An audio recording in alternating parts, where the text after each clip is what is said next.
मोदी सरकारचा मोठा निर्णय, कॅन्सरच्या औषधांवरील जीएसटी ला घटवला तर आता केवळ 5% जीएसटी।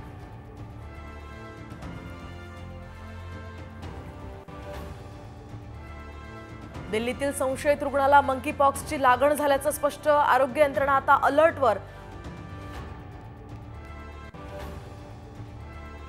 शिवसेना आणि राष्ट्रवादी काँग्रेस आमदार अपात्रता प्रकरणी आज सुनावणी, विधानसभा अध्यक्षांच्या निर्णयाविरोधात याचिका।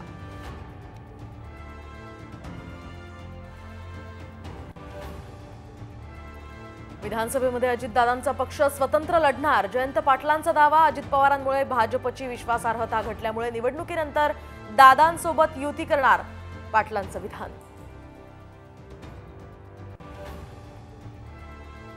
धर्म म्हणजे पूजा, हे खा ते खाऊ नका म्हणजे धर्म नाही, धर्म हीच आपली मूळ प्रेरणा, सरसंघचालक मोहन भागवत यांचं वक्तव्य।